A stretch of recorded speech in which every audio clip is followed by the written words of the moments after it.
Everyone called me strong, and I learned early not to correct them. It started as a compliment, something people said with admiration in their voices, like strength was a crown they had placed gently on my head. "You're so strong," they'd say when I stayed calm in chaos, when I didn't cry at funerals, when I kept going after things that would have crushed someone else. Over time, that crown grew heavier, but I wore it anyway. I smiled. I nodded. I lived up to it. I became the person people leaned on. The late night listener. The one who answered calls no matter how tired I was. The one who always had the right words, even when my own life was unraveling quietly in the background. If someone needed reassurance, I gave it. If someone needed strength, I lent mine. It felt natural at first, almost noble, like this was my purpose, to be the steady ground when others were shaking. No one ever asked where I learned to be so strong. They didn't see that strength wasn't a gift I was born with. It was something I built out of necessity, brick by brick, after learning that falling apart didn't stop the world from moving. After learning that no one pauses life just because you're tired. At home, I was the calm one. When tensions rose, I softened my voice. When problems appeared, I looked for solutions instead of comfort. I told myself it was easier this way. Easier to be dependable than demanding.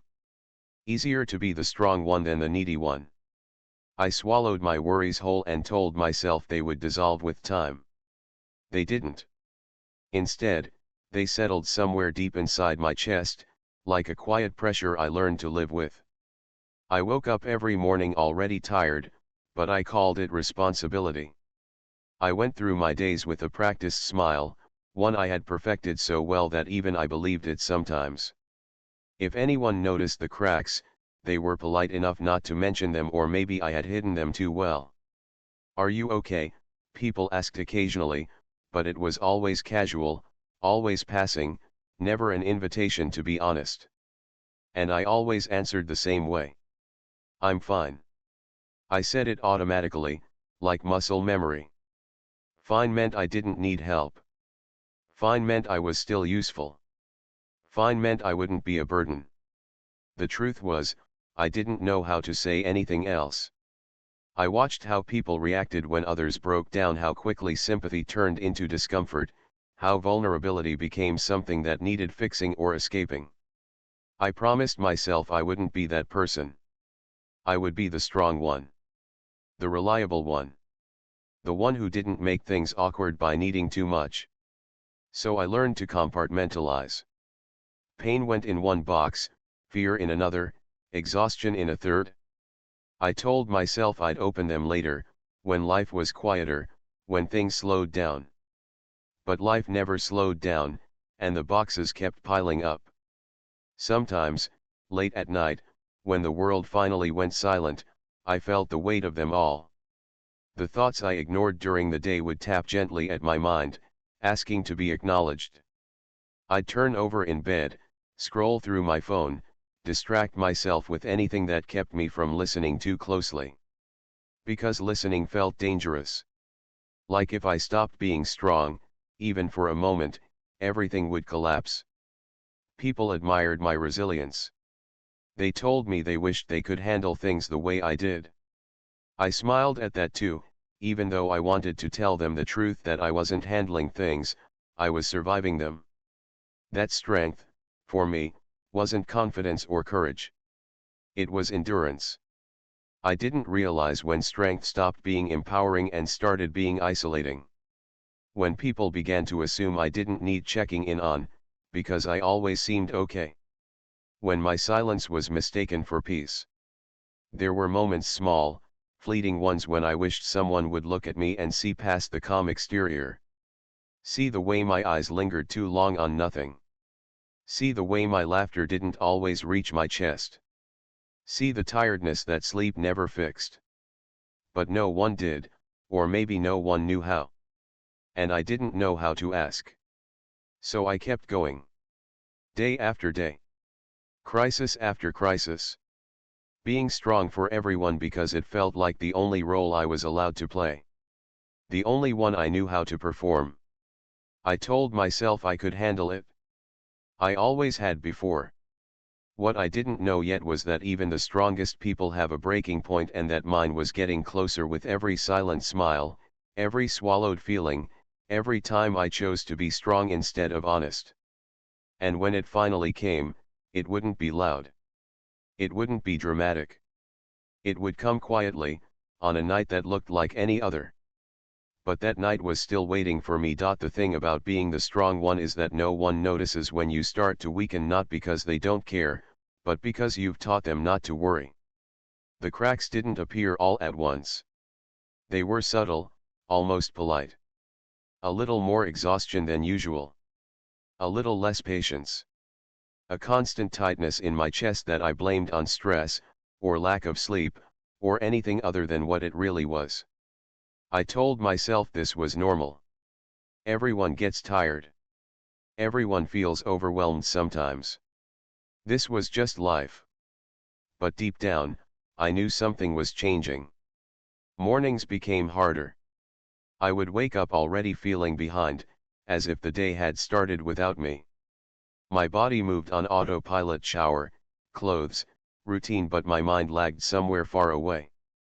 I stared at my reflection longer than necessary, searching for something I couldn't name. The person looking back at me looked fine. Normal. Strong. And that scared me more than if I had looked broken. During the day, I kept performing. I laughed at the right moments. I gave advice I didn't follow myself. I listened to other people's problems with care, nodding, reassuring, absorbing their pain like it was my job. And maybe it was. At least, that's how it felt. Being needed gave me a strange sense of worth, even as it drained what little energy I had left. But there were moments, quiet ones, when my mind drifted. In the middle of conversations, I'd zone out, hearing words without processing them. Sometimes someone would call my name twice before I responded, and I'd apologize, pretending I was just distracted. The truth was, I was exhausted in a way that sleep couldn't fix. I started canceling plans, not because I didn't care, but because I couldn't pretend anymore. Socializing felt like another responsibility, another place where I had to show up as my best self. When I stayed home, alone, I thought I'd feel relief. Instead, I felt empty. The kind of empty that echoes. At night, the silence was unbearable. Without distractions, my thoughts grew louder. I replayed conversations, questioned my worth, wondered when I had last done something just because I wanted to. I couldn't remember. Everything felt like obligation. Like survival.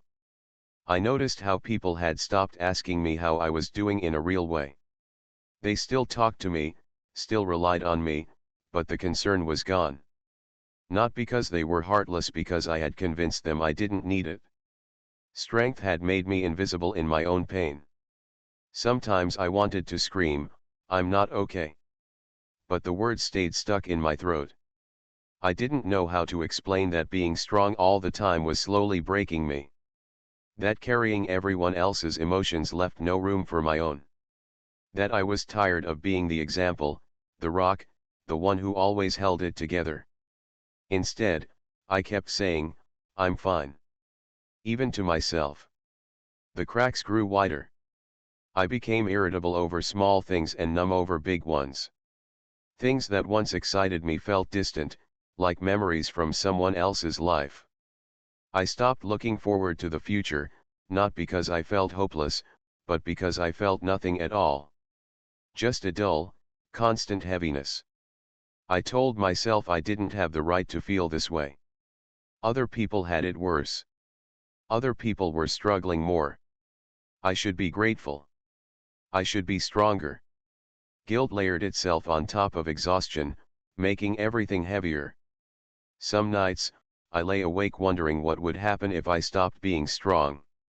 If I admitted I couldn't do it all anymore. Would people leave? Would they be disappointed? Would I still be valued if I wasn't useful? Those questions scared me more than the pain itself. So I pushed through. I ignored the warning signs. I told myself this phase would pass, like everything else. I believed that if I just held on a little longer, things would get easier. But something inside me knew the truth. You can't keep pouring from an empty cup forever. You can't keep patching cracks without eventually breaking. I was still standing. Still functioning. Still being strong. But beneath the surface, something fragile was forming, something that couldn't be ignored much longer.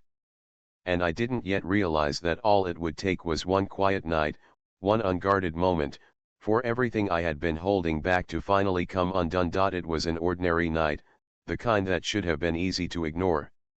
The world was quiet, the streets dark, the air still.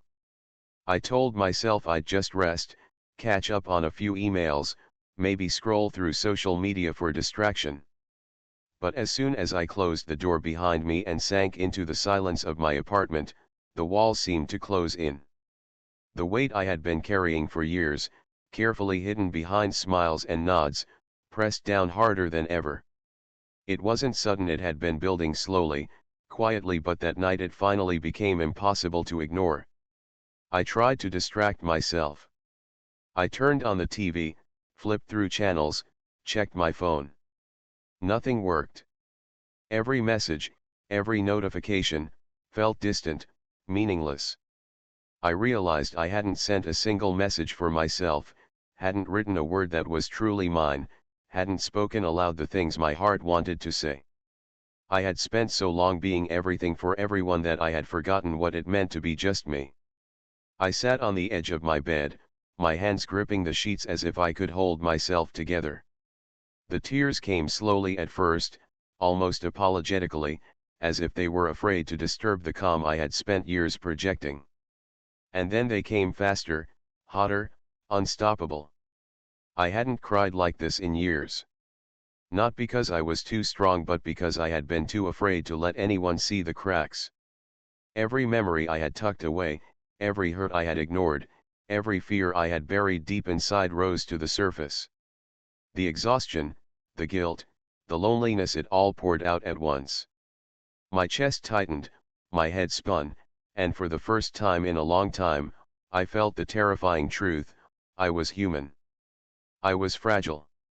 I wasn't strong at all. I remember thinking, how did it come to this? I had always been the one people relied on. I had held my friends when they cried. I had listened to my family's problems without complaint. I had solved crises at work without hesitation. I had smiled through chaos, nodded through exhaustion, kept everyone else afloat. And yet, here I was alone, shaking, drowning in emotions I had been too scared to face. I didn't call anyone. I didn't reach out. There was no dramatic collapse in public, no hero needing rescue. I simply allowed myself to fall apart quietly, in the one place where no one could watch. The apartment was silent except for my sobs, and in that silence, I realized how lonely I had been all these years, even while surrounded by people who cared. I thought about all the times I had said, "I'm fine." How many lies had I told with that phrase? How many nights had I buried my feelings to keep someone else's world intact? How many moments had I sacrificed for the illusion of strength? The answer was all of them. Every single one. And it wasn't just the big things, the heartbreaks, the losses, it was the daily grind, the constant pressure to maintain a facade. It was the small, invisible wounds that added up, day by day, until my body and mind couldn't carry them anymore. I lay on the floor then, curled into myself, feeling like I had finally stopped running. I didn't fight the tears. I didn't silence the sobs. I didn't apologize for the mess I had become. I just let it all out. For hours, it seemed, until I felt the first quiet, trembling relief of exhaustion. In that moment, I understood something I had never allowed myself to acknowledge: breaking didn't mean I had failed. It didn't mean I was weak. It meant I had been holding too much for too long. It meant I had been human all along, and finally, I was facing it. That night was the first step toward a truth I had long avoided: strength isn't pretending to be unbreakable. Strength is knowing when to stop, when to admit you're overwhelmed, when to let yourself feel, even if it terrifies you. I didn't know it then, but this quiet collapse would be the turning point. The moment that changed everything. Because sometimes, you have to break before you can truly live. And for the first time in years, I felt lighter. Not free. Not healed.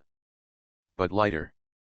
And that was enough to make me believe that maybe, just maybe, I could learn how to live without carrying the entire world on my shoulders. The morning after that night was quiet in a way I had never experienced. The apartment smelled faintly of coffee and the faint remnants of tears. The world outside was moving as usual, cars honking, people rushing, but inside, everything felt suspended, like I was finally breathing after being underwater for years. I sat on the edge of my bed, staring at my hands. They looked the same, but somehow, they felt different, heavier, yet lighter at the same time. I realized something I had been avoiding for far too long: I could no longer ignore myself. I had spent so many years being strong for everyone else that I had forgotten what it meant to be there for me. Strength, I finally understood, wasn't about never breaking. It wasn't about holding in pain until it suffocated me. Strength was about honesty. Strength was about acknowledging when I was tired, when I was overwhelmed, when I needed help. Strength was about allowing myself to be human, without shame. I started small. I admitted to myself that I was exhausted, that I had been ignoring my own needs for years, and that this had consequences. I didn't judge myself. I didn't berate myself for being weak. I just recognized the truth. Then came the harder part: admitting it to others. I reached out to a close friend, someone I trusted. My voice trembled when I said the words, "I'm not okay. I've been struggling for a long time." I expected judgment, pity, maybe even annoyance. But what I received instead was warmth, understanding, and silence filled with listening. No quick fixes, no toughen up speeches, just acknowledgement. It was a revelation. I had built my entire identity on the idea that no one could carry my burdens but me. But in that moment, I realized that allowing others to share my pain didn't make me weak, it made me human. Over the next few days, I reflected on my life, my choices, and my patterns. I realized how often I had said yes when I should have said no. How often I had hidden my feelings to avoid burdening anyone. How many opportunities for genuine connection I had missed because I was too busy appearing unbreakable. It was painful to confront these truths, but it was also liberating. I started journaling, writing down everything I had suppressed: the fears, the regrets, the exhaustion, the loneliness. Seeing it on paper was like giving myself permission to exist beyond the mask of strength I had worn for so long. I also realized that the world hadn't ended when I admitted I wasn't okay.